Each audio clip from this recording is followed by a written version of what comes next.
मोहतरम सामीन, अस्सलामु अलैकुम वरहमतुल्लाहि वबरकातुह।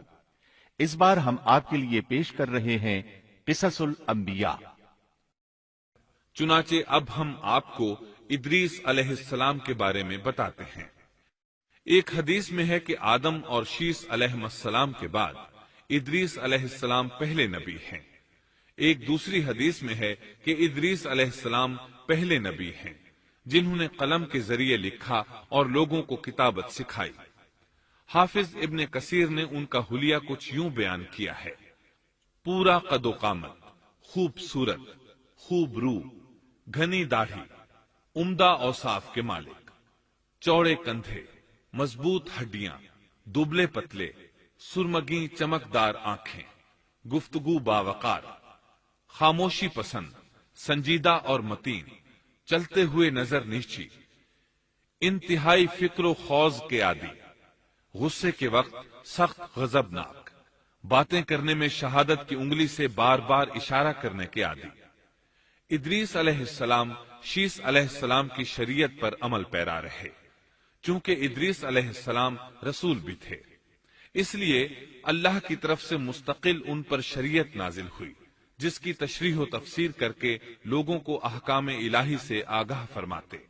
इदरीस अलैहिस्सलाम ने जब देखा कि मुफसिदीन ईमान वालों पर जुल्म व ज्यादती कर रहे हैं, उनका फसाद बढ़ता जा रहा है और समझाने के बावजूद ये लोग बाज नहीं आ रहे, तो उन्होंने अपने पैरोकारों को जिहाद का हुक्म दिया।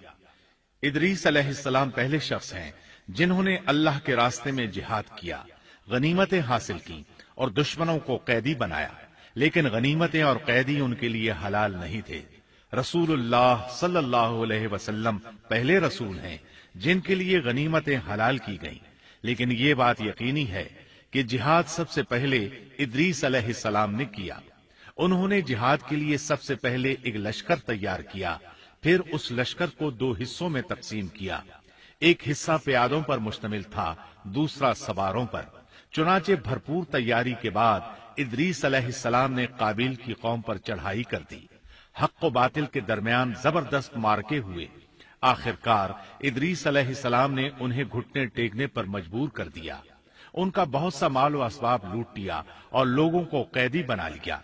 अल्लाह ताला ने इन तमाम बातों का जिक्र नहीं फरमाया, बल्कि अल्लाह ने उनकी सीरत के बारे में अपनी किताब कुरान मजीद में इशारतन जिक्र फरमाया है। मसलन सूरह मरियम आयात 56 और 57 में इरशाद होता है, और इस किताब में इदरीस का भी जिक्र कर, वो भी नेक किरदार नबी थे, हमने उन्हें बुलंद मकाम पर उठाया। उनके बुलंद मर्तबे के बारे में बुखारी और मुस्लिम में हदीस मौजूद है कि नबी करीम सल्लल्लाहु अलैहि वसल्लम ने फरमाया, मैंने मेराज की रात चौथे आसमान पर इदरीस अलैहिस्सलाम से मुलाकात की। वो चौथे आसमान पर बुलंद मकाम पर फाइज थे। इब्ने जरीर ने एक रिवायत बयान की है। वो रिवायत इस बात की वजाहत करती है कि अल्लाह ताला के इरशाद वरफ़अनाहु मकानन अलिय्या से क्या मुराद है, इसका क्या मफहूम है।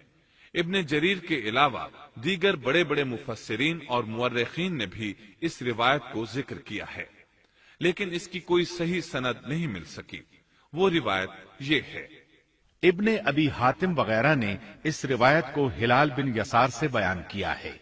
वो कहते हैं, मेरी मौजूदगी में इब्ने अब्बास रज़ी अल्लाहु अन्हुमा ने काब रहमतुल्लाह अलैहि से पूछा, काब, इदरीस अलैहिस्सलाम के मुताल्लिक अल्लाह ताला के इस कौल वरफ़अनाहु मकानन अलिय्या, हमने उन्हें बुलंद मकाम पर उठा लिया, का क्या मतलब है। तो काब रहमतुल्लाह अलैहि ने जवाब दिया, अल्लाह ताला ने इदरीस अलैहिस्सलाम पर एक मर्तबा ये वही नाजिल फरमाई, ऐ इदरीस, तमाम अहले दुनिया जिस कदर रोजाना नेक अमल करेंगे, उन सब के बराबर में तुझे हर दिन अज्र दूंगा। इदरीस अलैहिस्सलाम ने यह सुना तो उन्हें ख्वाहिश महसूस हुई कि मेरे आमाल में रोज अफसू इजाफा हो, इसलिए उम्र का हिस्सा तवील हो जाए तो अच्छा है। उन्होंने वही इलाही और अपने इस ख्याल को एक रफीक फरिश्ते पर जाहिर करके कहा, इस मामले में मौत के फरिश्ते से गुफ्तगू करो ताकि मैं नेक आमाल का ज्यादा से ज्यादा वक्त हासिल कर सकूं। उस फरिश्ते ने जब ये सुना तो इदरीस अलैहिस्सलाम को अपने बाजुओं पर बिठा कर ले उड़ा।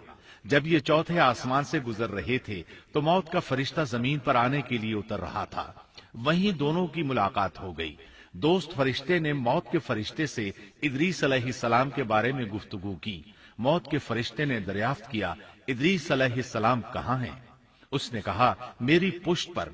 मौत का फरिश्ता कहने लगा, मुझे अल्लाह की तरफ से ये हुक्म मिला है कि चौथे आसमान पर इदरीस अलैहिस्सलाम की रूह कब्ज करूं। इसलिए मैं सख्त हैरत में था कि ये कैसे मुमकिन है। इदरीस अलैहिस्सलाम तो जमीन पर हैं। चुनाचे मौत का फरिश्ता इदरीस अलैहिस्सलाम के पास आया, उनसे इजाजत तलब की और उनकी रूह कब्ज कर ली। अंबिया को ये इम्तियाज हासिल है कि फरिश्ता उनकी इजाजत के बगैर उनकी रूह कब्ज नहीं कर सकता, और रसूलुल्लाह सल्लल्लाहु अलैहि वसल्लम को तो ये इख्तियार दिया गया कि आप दुनिया में मजीद रहना पसंद करें तो रह सकते हैं, या फिर रफीक आला की रिफाकत को पसंद कर लें। आपने रफीक आला की रिफाकत को पसंद फरमाया। इस तरह इदरीस अलैहिस्सलाम की रूह चौथे आसमान पर कब्ज की गई। इन्हें भी ईसा अलैहिस्सलाम की तरह आसमान पर उठाया गया। फर्क यह है कि ईसा अलैहिस्सलाम की रूह कब्ज नहीं की गई। ये वाकया नकल करके काब रहमतुल्लाह अलैह फरमाते हैं कि अल्लाह ताला के इरशाद वरफ़अनाहु मकानन अलिय्या की तफसीर यही है, लेकिन दुरुस्त बात यह है कि ये इसराइली रिवायत है। इदरीस अलैहिस्सलाम की वफात हो गई तो लोग फसाद में और बढ़ गए, उनमें शर फैल गया, ताहम वो तौहीद पर कायम रहे। बुत परस्ती का उनमें कोई शऊर नहीं था। लोग आदम अलैहिस्सलाम की वफात के 1000 साल बाद तक तौहीद पर कायम रहे। उनमें फिस्क व फुजूर जरूर था, लेकिन शिरक नहीं था।